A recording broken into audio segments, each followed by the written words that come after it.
Um, Perhaps I can circle back to you, Sanjana, and ask you, with the rise of social media and digital journalism and local-led reporting, do you think it facilitates or hinders humanitarian assistance? Do you think there is a relationship between how humanitarian organizations respond to disasters or crises based on how the social media and the digital media is driving the narrative?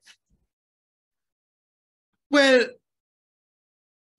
I think I inhabit spaces of gray, those liminal spaces where it's not black and white. So I would argue that it's simultaneous, right? It hinders and helps.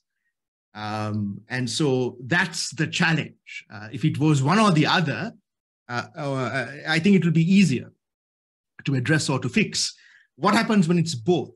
In any conflict or any context or culture or community or city or context of violent conflict or unrest, you find that the question as you framed it exists in a domain where social media or just media really helps you understand, but also distracts and denies and decries certain parties by saying that they are telling lies, or this is not true, or this is what is actually true. You see that out of Ukraine at the moment, what is currently called Russian disinformation, both as disinformation, but also as a design. But frankly, I mean, for the ICRC and for those of us who come from conflict, this is not new.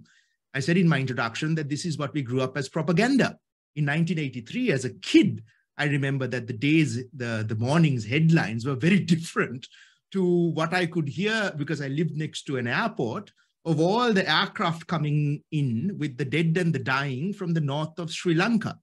But the morning's headlines were about a great military victory, nothing about the victims of war. So in a sense, the digital carries on in the service of misinforming, depending on whose narrative you really want to kind of put out there as the truth. So I don't see it as helping or harming. But let me end by saying that, listen, at the end of the day, whose narrative you choose to believe matters for humanitarian aid, because humanitarian aid is often pegged to political will.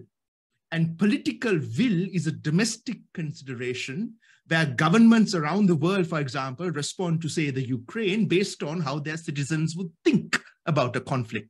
The reason we are not talking about Myanmar, the reason we are not talking about Afghanistan, no less significant for some of us in the conversation around violent conflict in a media landscape dominated by Ukraine, is because there is a headline generation about the convenient narrative. And that is power, right? And that informs the political will. And that in turn then informs the budget for humanitarian aid.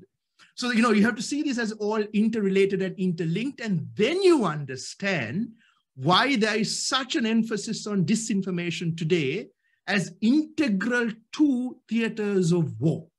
So it's not just a tool for humanitarian aid, but this is why you then understand that as much as kinetic conflict, as much as guns and tanks and armaments and all of the battlefield techniques that you would use as a military commander, the battle space now needs to and often embraces disinformation, because that is part of capturing and retaining public attention, which in turn informs the direction, the strength, and the sustained nature of humanitarian aid around so many of the conflicts that you guys respond to. So all of these are interrelated. None of this is quite simple.